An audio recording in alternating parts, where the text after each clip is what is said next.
Hello दोस्तों। तो स्वागत है आपका हमारे यूट्यूब चैनल पर।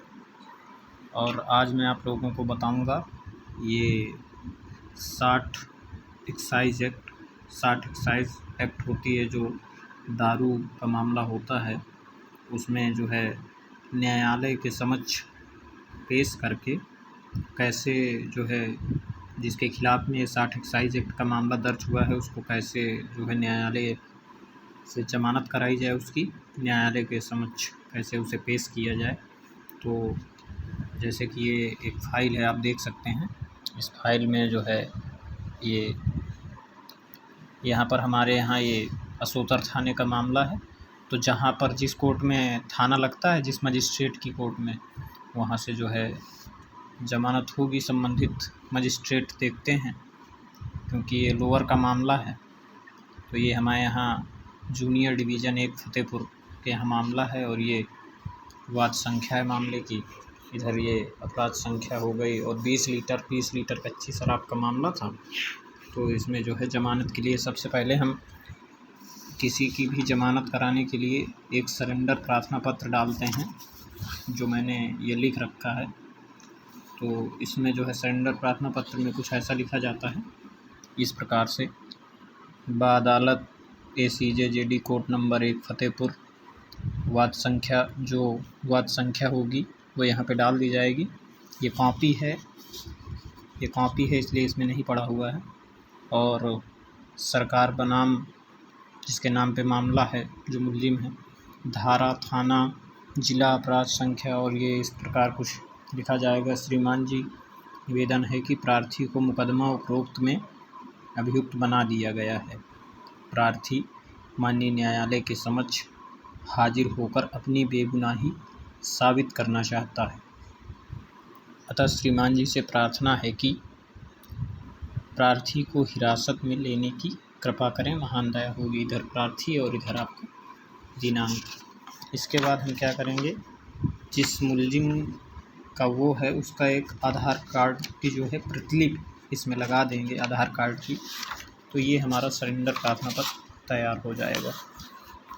इसके बाद जो है हम एक बेल एप्लीकेशन लिखेंगे, क्योंकि सरेंडर कराने के बाद हमको बेल एप्लीकेशन भी डालना पड़ेगा। बेल एप्लीकेशन कुछ इस प्रकार से लिखा जाएगा, जिसमें ऊपर लिखा जाएगा अभियुक्त हिरासत में। चूँकि हमने कस्टडी करा दी होगी तो न्यायालय की हिरासत में रहता है अभियुक्त, तो इसलिए हमें ऊपर लिखना पड़ेगा अभियुक्त हिरासत में। ये भी यहाँ तक सेम ही रहेगा। यहाँ तक आप देख सकते हैं, यहाँ पर हम लोग ज़मानत प्रार्थना पत्र संख्या डालेंगे और ये यहाँ तक पूरा वही है, बस यहाँ से चेंज हो जाएगा। श्रीमान जी, प्रार्थी निम्न निवेदन करता है। दफ़ा 1 में यह कि प्रार्थी निर्दोष है। दफ़ा 2, यह कि फर्द बरामदगी के अनुसार प्रार्थी के पास से यहाँ पे जो है 20 लीटर कच्ची शराब, अगर 10 लीटर है तो 10 लीटर, जितनी भी बरामदगी हो बरामदगी लिखी जाएगी, के पास से 20 लीटर कच्ची शराब की बरामदगी कही जाती है, जिसका कोई जनसाक्षी नहीं है।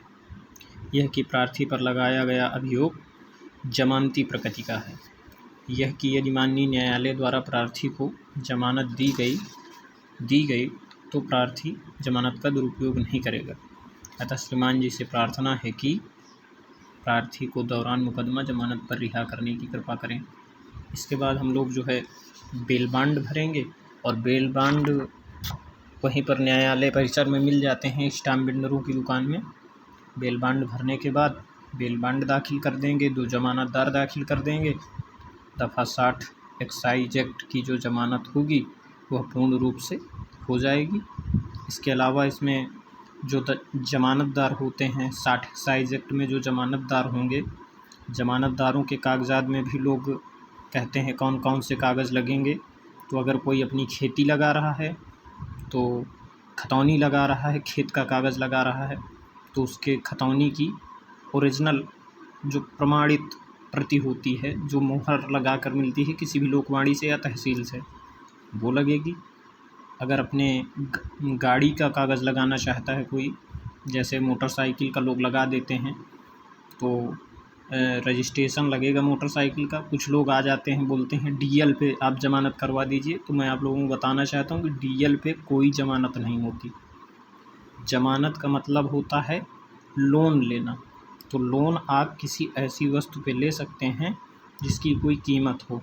डीएल में ऐसा कुछ नहीं होता कि वो हमारे नाम पे रजिस्टर्ड है तो उससे कोई ज़मीन रजिस्टर्ड है। वो एज आईडी है कि हम भारत सरकार हमको ये कहती है, ये प्रमाणित करती है कि हम वाहन चला लेते हैं। इस चीज़ का प्रमाण है वो, ना कि ज़मानत लेने का अधिकृत प्रमाण पत्र है। तो मुझे लगता है आप लोगों को समझ में आ गया होगा कि 60 एक्साइज एक्ट की ज़मानत कैसे करवाते हैं। ऐसे ही वीडियोज़ देखने के लिए लाइक, सब्सक्राइब एंड शेयर कर दीजिए। Thank you so much.